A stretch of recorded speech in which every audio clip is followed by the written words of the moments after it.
Everyone knows by now that YouTube seems to be a very lucrative and promising career financially. We all see the big houses and cars that all the creators at the top spend their cash on. But how do they even get paid? What generates their income? Why are YouTubers like us always asking for likes? How do they get their income? That one's actually easy. Pixies, they bring it to you. They actually fly through my window. You know, pixies, like little fairies, they're like, yay tall, super strong. What? What do you mean I can't include that? I can't just lie to the viewers. No one has ever lied on YouTube. Ever. I mean, they get paid through direct deposit. Allegedly. Stop!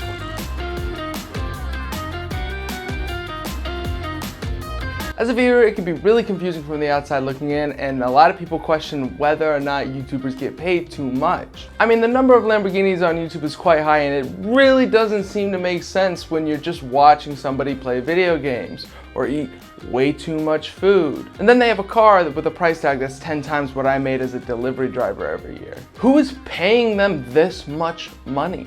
Well, contrary to what you might think, it's not technically YouTube or Google. They simply facilitate the transaction. YouTubers are generally paid by hundreds, if not thousands of different companies all at once, and YouTube then takes their own cut of 45%. Companies pay for advertising space in the form of pre-rolls, mid-rolls, and then clickable ads, usually underneath a YouTube video. YouTube then does offer a premium service where you pay a monthly fee and then you don't see any ads.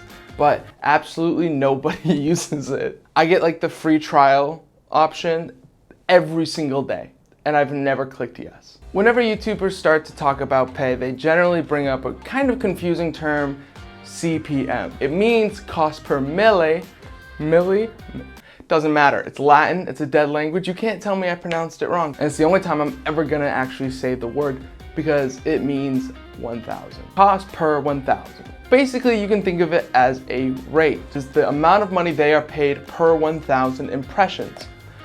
What the hell is an impression? This is any time an advertisement was served to a potential customer.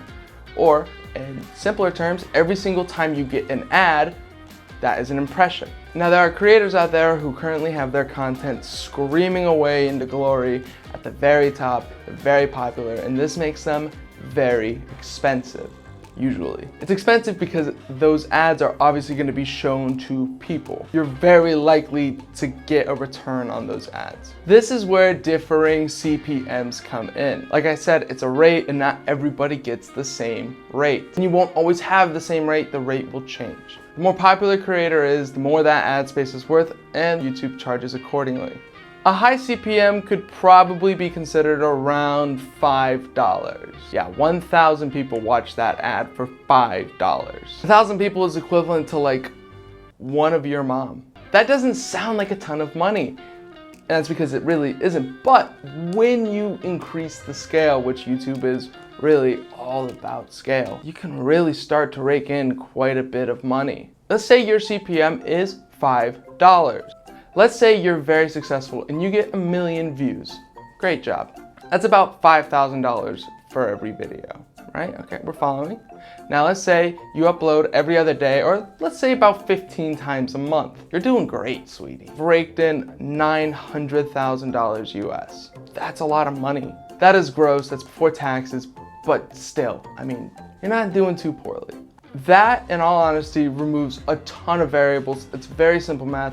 That's not even talking about things like demonetization, copyright. There's a million factors that go into exactly how much a creator is paid per video. And I'll get into that in more videos down the line. But this one is solely about explaining how YouTubers get paid in the most basic sense. Now, you might say, John, that makes perfect sense and you're really good at explaining things. And you know, you just so happen to be really handsome. If YouTubers get paid like this, then why do they also include paid promotions?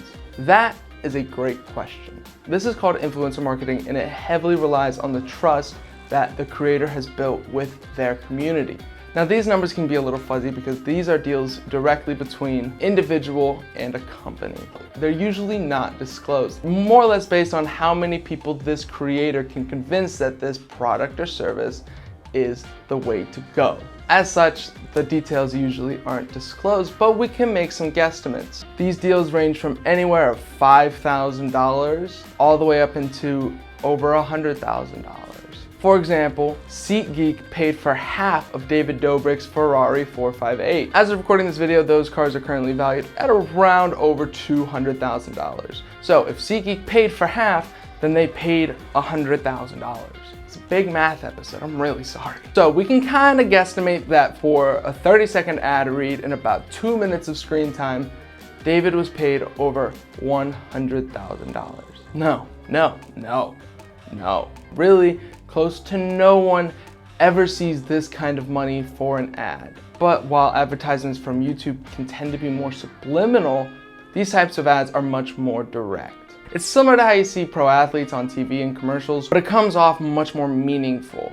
I used SeatGeek to get tickets for an event because I saw them in David's YouTube video. And after quite a few sponsored videos from SeatGeek, I imagine they saw quite a good ROI. So we have CPM, we've talked about sponsored videos, now we get to merch. YouTubers and other influencers tend to be very popular people. So why wouldn't you want to have their face on a t-shirt? Because that'd be psychotic. Just messing around. Most YouTubers have the self-dignity to not do that, and if they do, it's never serious. But they do tend to have their own line of clothes that directly supports them. Success in this department is so wildly skewed that it's kind of hard to give out any specific numbers, so I'm not going to. But I can give out a decent rule of thumb. Make clothes people will actually want to wear. And don't charge through the roof just because you're a YouTuber. I'm not paying $80 for your hoodie. Yeah, I'm looking at you, Dream. Speaking of merch, we have a whole shop full of inspired clothing at Shadi.store. Any purchases directly support us and help me keep these very bright lights on. All right, so I've told you now that YouTubers make millions of dollars a year, and so can you. And that's true, but I gotta warn you that don't expect to come into this wormhole expecting to come out on the other side filthy rich. The odds of you becoming a professional American football player are higher than you becoming a professional YouTuber. Yeah, the odds are that slim.